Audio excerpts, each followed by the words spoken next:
देखा बदल गइल के तना जमानावाना, देखा बदल गइल के तना जमानावाना। भैया जब से चलल हउए फैशनवाना, भैया जब से चलल हउए फैशनवाना। अरे मर्दवा जौन पहले के आदमी रहने मर्दवा एकदम अखाड़ा लड़े जान। सुना हिला देखा बतावा थी कैसे रहने तब के बुढ़ऊ दादा रहे ताकत के तनी ज्यादा। सुना मार दे सुनाई। रहने तब के बुढ़ऊ दादा रहे ताकत के तनी ज्यादा। दोनों हाथे से उठावे चारों बोरवाना, दोनों हाथे से उठावे चारों बोरवाना। और अब का जब लड़का हूँ उकुल का करत हूँ आ कैसे देख।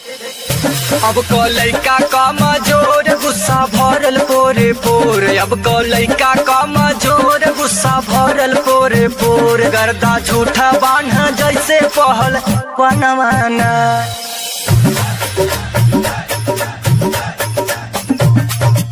अरे मर्दे जौन पहले का बुढ़िया दादी रहनी ना मोदी बड़ा खतरनाक रानी यार। बहुत काम करे लोग बताएंगे तो नाने के। बोल बोल बोल बोल बोल बोल बोल बोल जल्दी बोल जल्दी बोल। आइला सुना चकुले सुना। रहनी तब के बुढ़िया माई आवे उनके नाव घाई। सुना ठवाने कुलही। बोल बोल बोल। रहनी तब के बुढ़िया माई आवे उनके नाव घाई। जाता पीसे घर में घटे ना पी सहनावाना, जाता पीसे घर में घटे ना पी सहनावाना। और अब का जवन शौकीनिया में लड़कियां जाती सुनता। सही कहते सुन। हम बताए हाँ सुन सुन।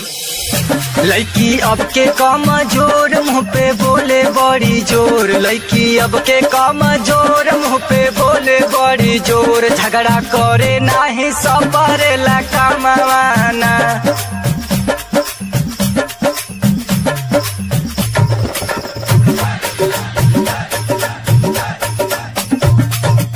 हाँ यार एकदम तो सही कहा तू। और सुन पहले का कैसे मरद रहना।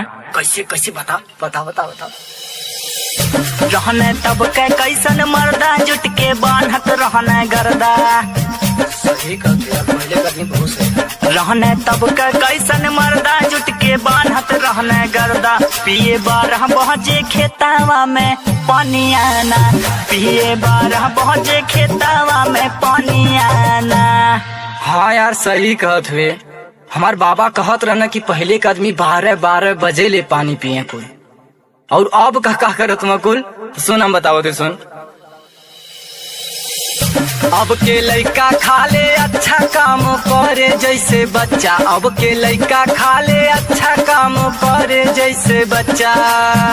नाही खाना पावे खेतावा के कोनावाना।